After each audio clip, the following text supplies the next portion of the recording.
Well, for a year, an Akron woman says she lived without her sense of security. Akron police drove through the fence on her property during a chase. After asking the city for help to rebuild, she turned to social media.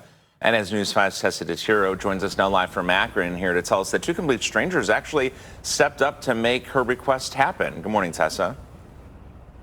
Good morning, Mike. And that's the good news part of this whole story. So after Akron police drove through that fence on Shelly Gladman's property, she didn't know where to turn, so she started filing claims with the city. The city has since repaid her for the damages on her property. But the good portion of this story is two complete strangers stepped up and got a rebuild done for Shelly when she wasn't getting answers anywhere else. These are pictures Shelly Gladman doesn't like to look back on. Her fire pit oasis in her backyard turned into a crime scene. I know they're in the pursuit of someone, but they were uncaring, nonchalant about the whole thing. The gentleman that I spoke with. You can see the fence knocked over after Akron police confirmed officers chased a woman on a bike without a tail light.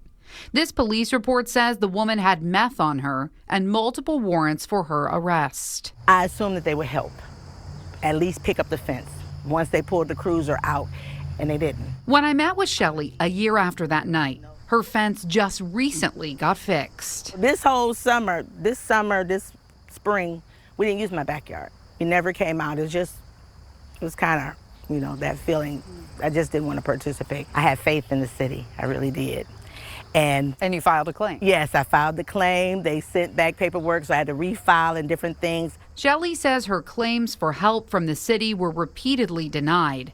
That's when Osikena Okolo and Jacob Pridgen stepped in. She was in need, and for the fence to not be done for over a year, for us to come in and knock it out over one day is something simple, something that the city could have done easily. Filling the void, picket by picket. Redoing the post, installing the fence panels, some new concrete for the post as well.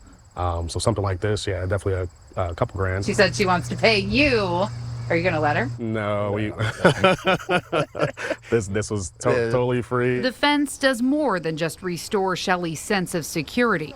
It rebuilds her faith in her fellow man. The gentlemen who were involved in this, what they did for me, again, I've already said it was worth more than what the city could ever pay me. Thank you to everybody, and thank you to you guys as well. It makes a difference when you are heard.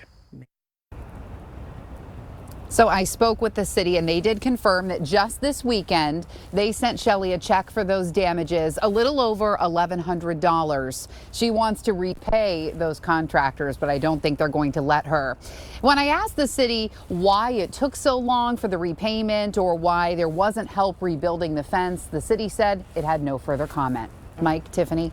Well, Tessa, we cover so many tough stories, bad things happening here in Northeast Ohio. So to see something good, neighbor helping neighbor, we needed that. And I love how they're like, nope, we're not taking any money. It's so great.